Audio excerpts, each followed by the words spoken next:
Kalau Tuhan kasih kesempatan saya hidup, saya hanya mau hidup buat Tuhan.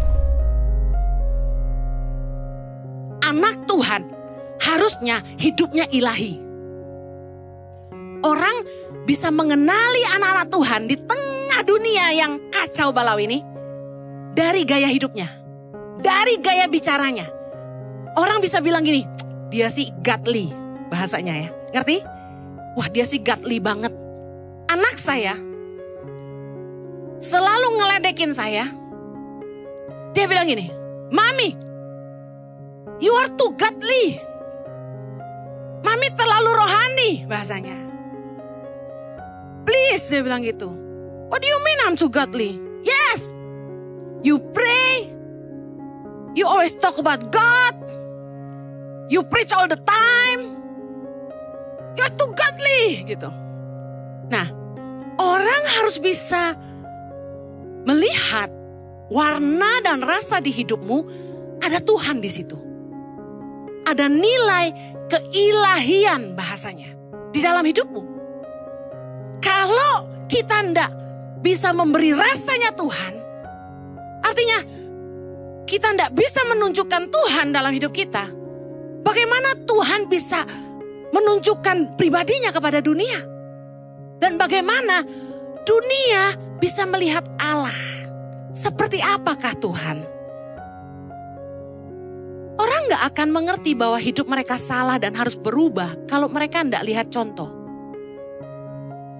Bagaimana teman-temanmu bisa sadar bahwa gue gak ikut ke gereja lah bro. Hidup gue masih belum bener. Karena dia ngelihat ada teman yang hidupnya bener dan dia ke gereja. Bisa paham? Kalau Anda gak bisa nunjukin sebagai anak Tuhan yang ke gereja tiap minggu, hidup gue bener. Bagaimana Anda bisa menunjukkan Tuhan kepada dunia? Itu arti firman Tuhan ini.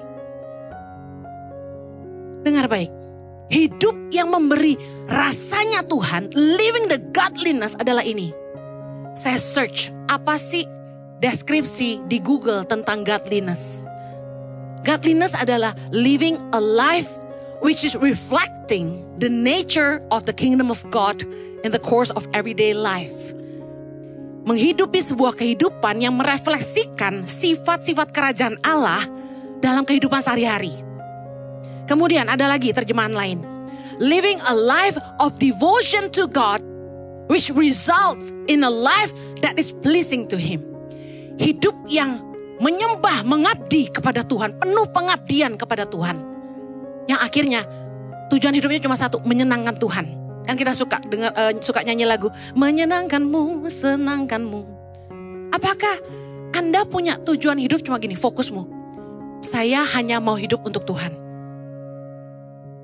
Fokus hidup saya adalah menyenangkan hati Tuhan. Siapa di sini yang punya tujuan itu? I live for you Lord, I serve you as my master. Saya suka banget kata-kata itu. Aku hidup buat Tuhan. Aku melayanimu sebagai Tuanku. I serve you as my master. Itu yang saya pilih. Saya pilih jalan hidup saya. Saya mau hidup untuk Tuhan saja. Waktu saya melahirkan anak bungsu saya, Axel, saya hampir meninggal.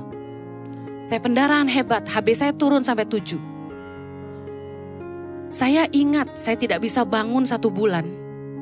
Dan waktu saya bisa duduk di tempat tidur pertama kali di rumah sakit, saya minta suster untuk ranjang saya ditegakkan. Dan ketika saya ditegakkan, di depan saya persis ada cermin. Dan saya terkejut waktu saya lihat wajah saya di cermin itu. Saya putih sekali. Anda tahu kalau orang-orang yang gak punya darah itu putih sekali. Sementara dari lahir saya gak pernah putih begitu. Saya kuning langsat meskipun keturunan Tionghoa asli. Tapi anehnya hari itu saya putih sekali. Harusnya bahagia tapi gak, saya menangis. Saya nangis karena saya tahu saya berarti sakit parah. Kakak saya sudah nangis, adik saya sudah nangis. Dan saya ingat saya berdoa gini, Tuhan, kalau Tuhan kasih kesempatan saya hidup, saya hanya mau hidup buat Tuhan. Itu janji saya. Karena sebelum saya buat janji itu, saya masih coba-coba jalani hidup saya sendiri. Saya masih mau coba bisnis sambil pelayanan sambil bisnis. Tapi Tuhan tidak izinkan. Tuhan ingatkan saya punya nazar. Saya nazar sama Tuhan suatu hari waktu saya masih sangat-sangat muda, belasan tahun. Waktu saya kenal Tuhan, saya doa gini, Tuhan selamatkan orang tua saya, selamatkan adik kakak saya.